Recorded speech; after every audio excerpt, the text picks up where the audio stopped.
Thank you for tuning into the LeaveItInTheRing.com network. You're entering the Full Court Press with R. Dot and Fresh, sponsored by SportsAndGiggles.com and Fred Lamar Apparel. I have a very special show for you guys lined up. Fresh is out of town, balling somewhere in Mexico, but R. Dot will hold it down for y'all. Man, it feels good to be back with y'all. A lot of sports to talk about. Ever since I started podcasting, a lot of my friends, they'd text me or call me in the morning and, just recap games from the night before, just give me perspectives on things that they would like me to talk about on the show, or just, we having basketball conversation or football conversations or things like that. But this year, it's been brutal for me because my two favorite teams one is doing bad, and the other team is the 49ers. They sucked all year. So all my text messages has been 49ers suck. Kaepernick can't do this. Kaepernick can't do that. What's going on with the Niners, dog? That's like the favorite text message right there. What's going on with the Niners, dog? But anyways, every once in a while, I get some text messages that are funny. And I got one the other day from my boy Will C down in Houston, Texas. Shout out to Will C. Shout out to Texas, Houston, Texas too. It was the one about, I don't know if you guys heard about it, but you probably have because I'm a little late. But it's Dwight Howard, how he got caught using Stickum playing against the Atlanta Hawks. And I guess Paul Millsap is the guy that dimed him out. I guess Paul Millsap was shooting free throws and noticed that the basketball felt a little stickier or a little different than he's handled it before. So he gave the ball to the referee. Referee approached the approached the scorer's table, and the Houston Rockets head coach JB Bickerstaff started to hide the stickum. So he must have knew that the stickum was illegal. But Dwight Howard said he's been using stickum all his career, so he don't understand what the big problem is. But yes, it's a banned substance in the NBA. You are not allowed to use stickum. Anyways, let's talk about LeBron James and the Cleveland Cavaliers. Apparently, LeBron James has went into playoff mode a little early. Usually he's in playoff mode in April, where he shuts down all his social media accounts like Twitter, Instagram, Facebook, things of that nature. This year, he's starting a couple of weeks earlier, and his team still got drugged by the Miami Heat. But anyways, let's analyze some of the things LeBron has been in the news for. He's been in the news for wanting to play with Carmelo Anthony, Chris Paul, and Dwayne Wade, forming a super team. He's also been in the news for reporting about how many people has been unfollowing him. He's also been in the news for actually shutting down his social media account early, what we're talking about now. And he's not really been in the news for anything that pertains to basketball at all. So I don't know what's going on in Cleveland, but apparently it's not basketball. It's a bunch of off-the-court issues. On March 19th, Cleveland got drugged by Miami Heat. I'm talking about ass whooping, old-fashioned, 122-101. Cleveland is 51-20.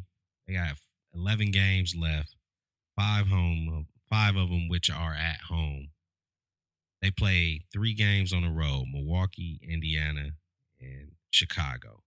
They probably lose one of those games. They lost to Utah, and they just lost to Brooklyn tonight. So the Cavs got to really turn it around. You don't want to come into the playoffs on a bad note. You always want to come in with the chemistry right, everybody feeling good and healthy. Those are the 3 things that are essential to start a great playoff campaign. The NBA would love to see a Cleveland-Miami series in the second round. I'll tell you, who wouldn't want to see that? You got Dwayne Wade. Hopefully Chris Bosh can play. And then you got Joe Johnson. You got their version of their big 3 versus Kyrie, LeBron, and Kevin Love. their version of their big three. I love to see that, but we'll never know. Only time will tell if we can get it. Miami is about 5 spots from the 4th spot. I think they're 41-30, so they got some work to do from the 4th spot on down to the 8th spot in the East. I think everyone is separated by 1 or 2 games. So if any Eastern Conference team in those spots, if any one of those go on a losing streak, they can dramatically fall from a 4th seed to a 7th seed, or a 4th seed to an 8th seed, or anything like that, or maybe even a 7th seed to out of the playoffs. That's how close it is at the bottom of the Eastern Conference. So teams got to start playing hard to end the season. Speaking of teams playing hard, there's no team playing harder than the Oklahoma City Thunder right now. Winners of 6 games in a row. They stand at 50-22, currently in the 3rd playoff spot out west. They're going against a juggernaut out west, the San Antonio Spurs, on Saturday. The Spurs are 60-11. They're 4 games behind the Warriors, who sit in 1st place and currently 2nd place in Western Conference playoffs. They started today. OKC, they're 6 games in front of the Clippers, so I don't think the Clippers will catch them. So OKC will probably remain at the 3rd spot. The game against the Spurs on Saturday, I can't see OKC winning the game, even though it's in OKC. But I think the Spurs are just too good to get beat by 2 really talented individuals. Now, if the Thunder can get any kind of help from anyone else besides Russell Westbrook or Kevin Durant, then they may have a chance. I don't know what happened to Serge Ibaka. I don't know what's going on with their 2-guard situation. I don't know who they're going to get help from. But they desperately need a 3rd option in Oklahoma City. I can't see them beating the Spurs on Saturday, even though it's going to be a close game, just like the last game. Matter of fact, I think the Thunder were leading all the way up into the 4th quarter, and that's when the Spurs turned it on and had a 27-14 4th quarter and ended up beating the Thunder 93-85. This time the game is in Oklahoma City. The fans there are fantastic. It should be electrifying crowd. The game will be on TV. People will be pumped up from watching the NCAA tournament. So that game should be a game that the Thunder could get. But I just don't think that the Spurs will allow 2 people to beat them. It's not happening. They're too good of a team. They're too good defensively, and they're too well coached. So the Spurs going to keep rolling. OKC's last loss was actually against the Spurs. Spurs going to keep rolling. Their last loss was against Charlotte. I believe they lost to Charlotte last on a game where they playing after a game they beat Golden State. And I had to finally congratulate Pop because he finally let his players play in a meaningful game. I was tired of seeing Patty Mills at the starting position when they were going against Golden State. It's not fair to us. We're fans. We want to see the best players, so you got to give us the best product. Now, I understand you want to analyze, and you got your game to analyze, and then you did what you were supposed to do. You put your players in, and your players actually played well enough to a victory. Spurs end up winning that game 87-79. I'm still not 100% convinced that the Spurs can beat Golden State in the 7-game series. Although I did see some great things defensively from the Spurs. Like, for instance, they put Kawhi Leonard on Draymond Green, which is probably the best move that you can make. Put your best defender on a guy that's Golden State's secret X weapon. You know, a lot of people feel like if you stop Draymond Green, you can stop the Golden State Warriors. So not only did they put Kawhi Leonard on him, they also gave Draymond a different look with LaMarcus Aldridge on him at some times during the game.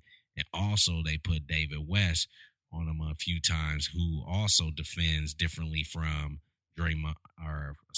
from Kawhi and also from LaMarcus Aldridge. So you give this guy, Draymond Green, a few different looks, then they try to confuse him.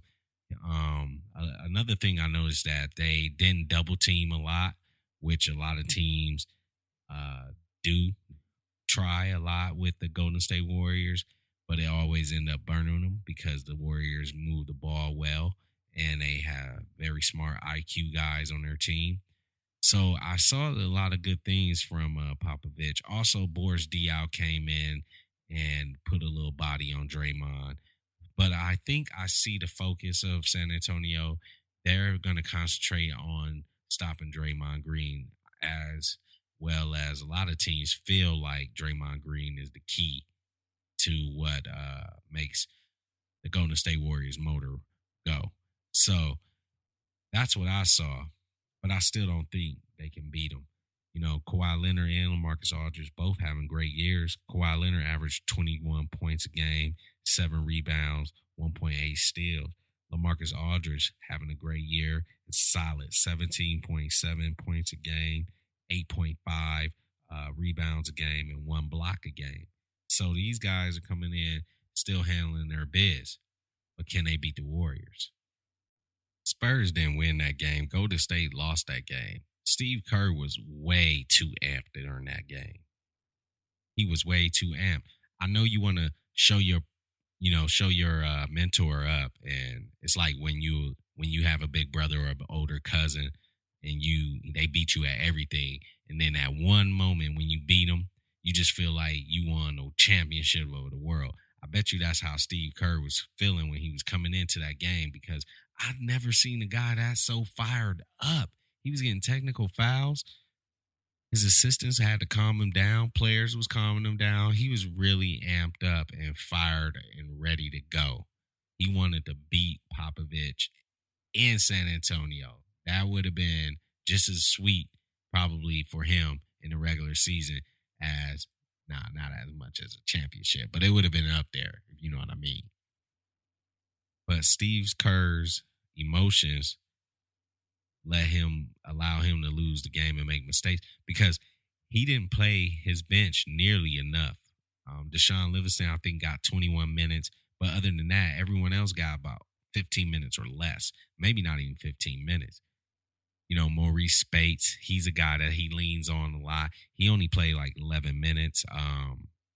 Leandro Barbosa, they were shorthanded, so Barbosa had to play, but he only played like 10 minutes. So Steve Kerr didn't use his bench at all, and I believe because he was too amped. He lost focus. I felt like he might have been just too amped up to go against his teacher. You know, he learned a lot from Popovich, and of course he respects Pop. So I think the nerves and just wanting to beat your mentor really bad got in the way. If you looked at some of the stats in the game, the bench players of the Golden State Warriors did not play a lot of minutes, which is uncharacteristic. On top of that, they didn't have a lot of their players, Golden State. They didn't have Festus Ezeli. They didn't have Andre Iggy. And they did not have Andrew Bogut. So a lot of their losses have been when players have been out. That's the one thing I've noticed about Golden State's losses. There's always a circumstance when they lose. Now, on the other hand, the Spurs, I don't know what the hell's going on. You beat one of the best teams in the league, then you go to Charlotte, even though Charlotte is balling right now. You go to Charlotte and you lay an egg. I don't understand it, and I will never understand it. But it is the NBA. It is what it is. Kawhi Leonard, that's their bread and butter. A guy that I cheered for a lot at San Diego State. I think he's a great player. Spurs developed him well. His offensive game has come a long way. He was mainly a defender in college or a slasher offensively, if you may say. But in the NBA, he's got a corner three. He's working on his mid-range. You can tell he's working on his handle. But the question is this. Is Kawhi Leonard a franchise player? That's the question that is always asked to me. All my friends always ask me, hey, is Kawhi Leonard a franchise player? Can you start your franchise with Kawhi Leonard? I don't know. You can be the judge. I pulled up some stats from the NBA that ranks the small forwards, in specific Paul George and Kawhi Leonard. Because the question I always get is Paul George better than Kawhi Leonard? I say yes. I say if the Spurs big three, which are Manu, Tony, and Timmy, if they were in their prime, I don't even know if we would even be talking about Kawhi Leonard right now. But anyway, here's some of the stats. When it comes to scoring among small forwards in the NBA, Kawhi Leonard is at 5th, and Paul George is number 4. When it comes to free throw attempts, Kawhi Leonard is 8th, Paul George is 1st. When it comes to three-point percentage, Kawhi Leonard sits at number 1.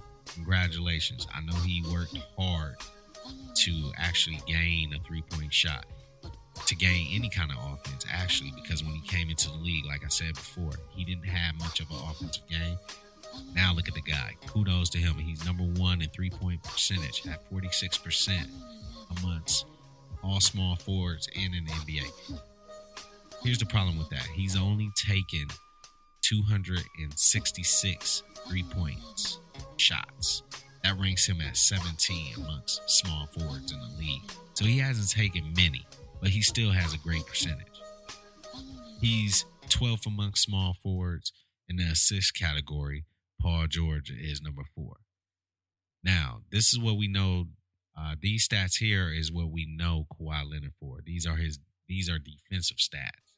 So when it comes to steals per game at the small forward position in the NBA, Kawhi Leonard is number 4. Paul George is number 2. When it comes to rebounding, Kawhi Leonard is number 6, and Paul George is number 5.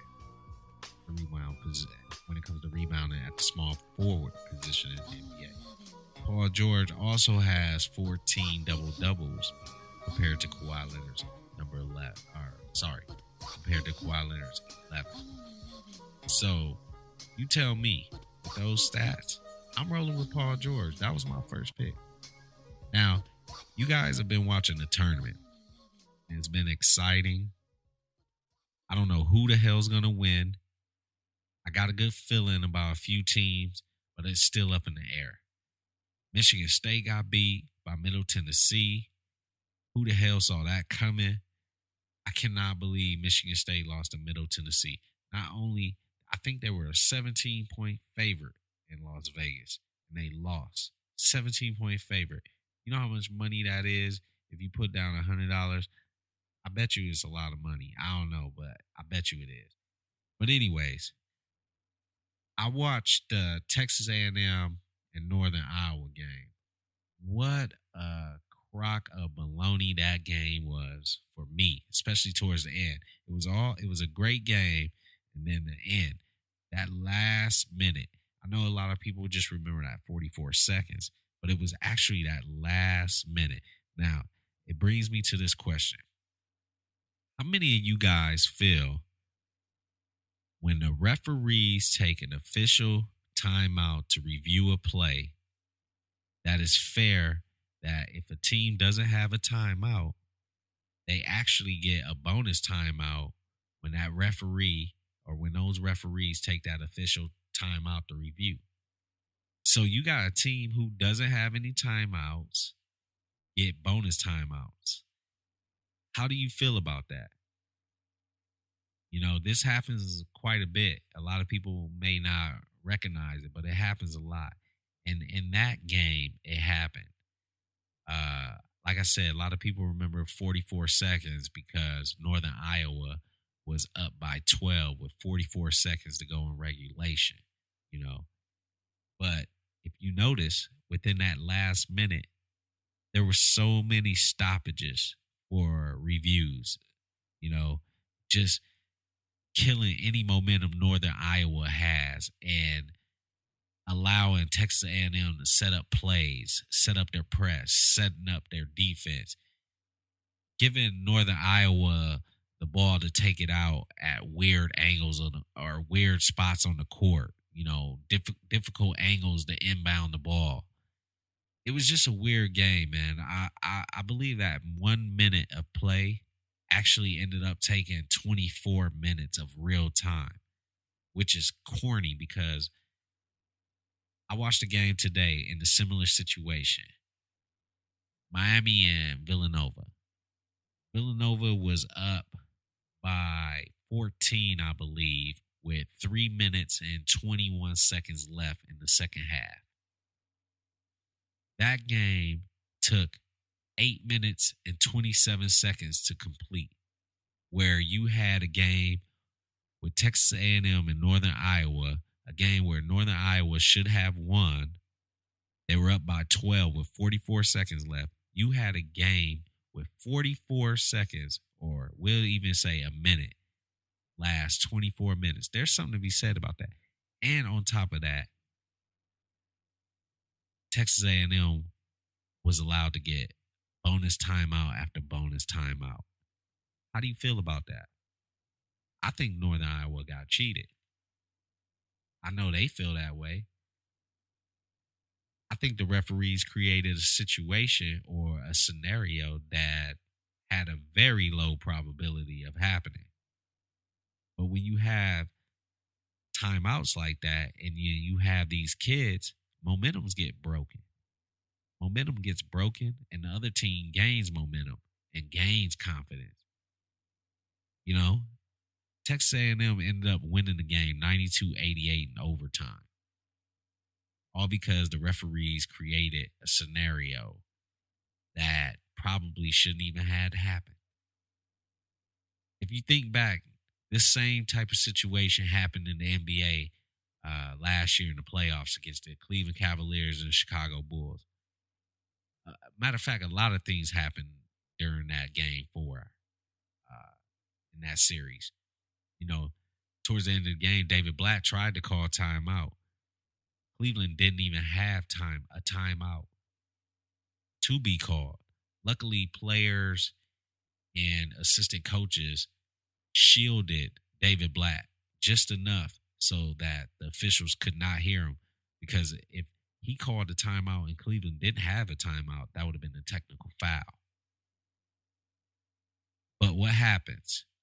So the scenario is this. Chicago's down. Cleveland's down to 83-84. Late in the fourth quarter, seconds left. The ball goes out of bounds. Referees call official timeout so they can review the call. Cleveland has no timeouts. What happens? They get a free timeout because of the review. So Cleveland sets up a plan.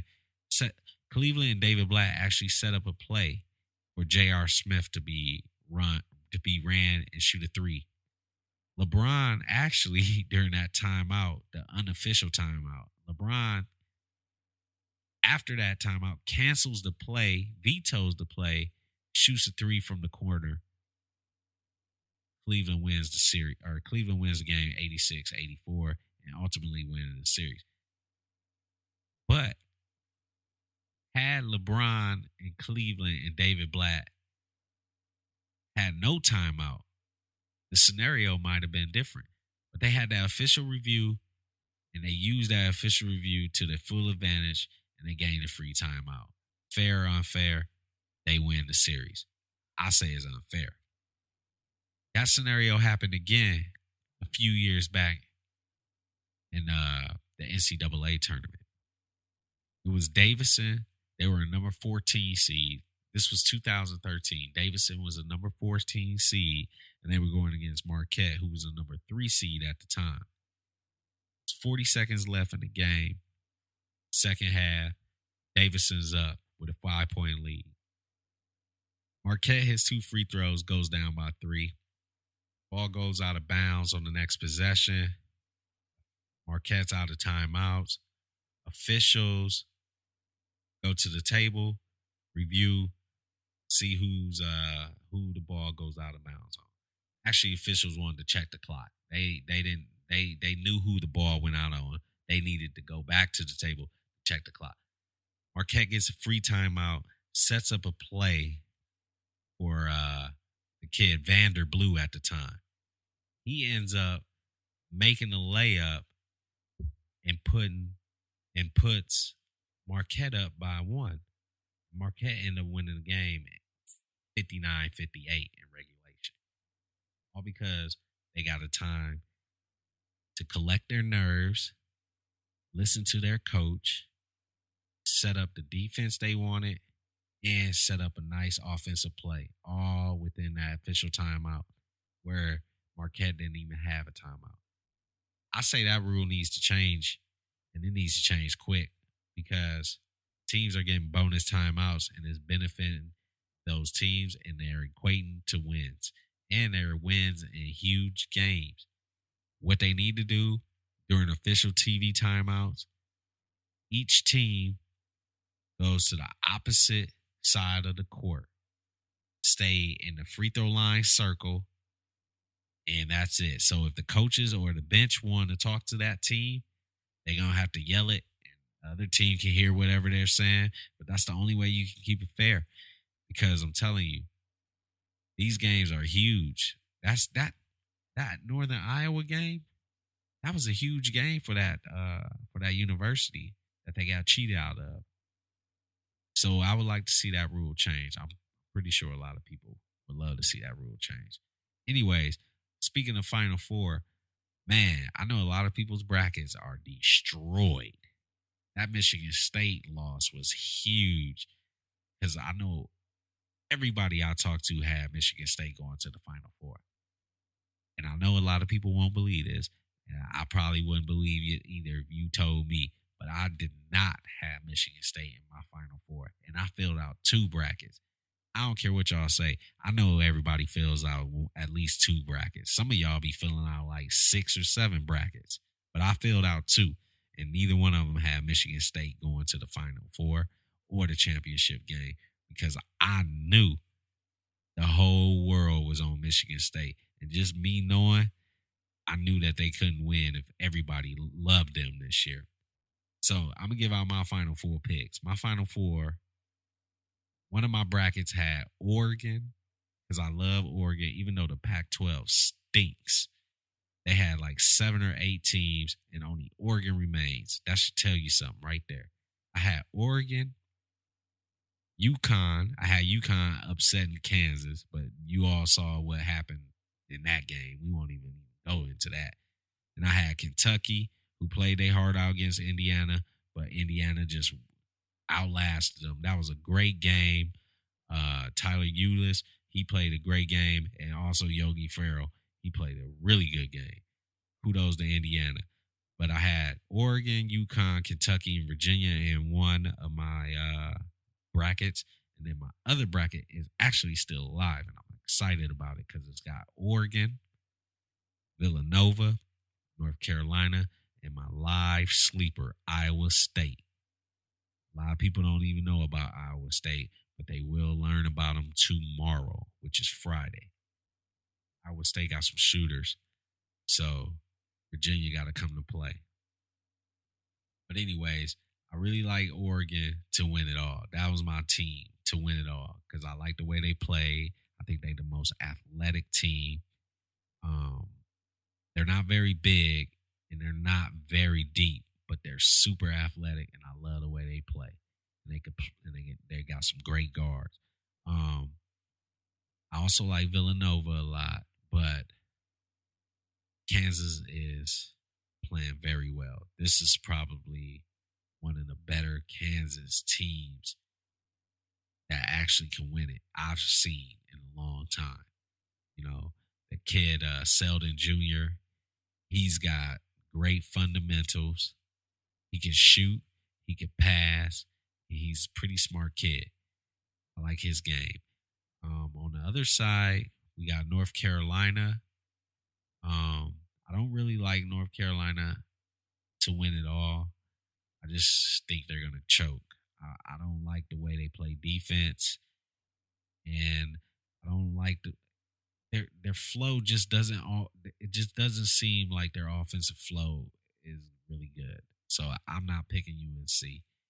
And it wouldn't surprise me if Virginia won, but I just don't think Virginia got enough offensive firepower to win it all. I think one of these other teams who got some offense will win it all. So, in retrospect, if Oregon, or in introspect, if Oregon wins, then that's my pick. But I would not be surprised if Kansas won it all. Because I'm telling you, this Kansas team, they look for real. The way they handled Maryland, oh my God.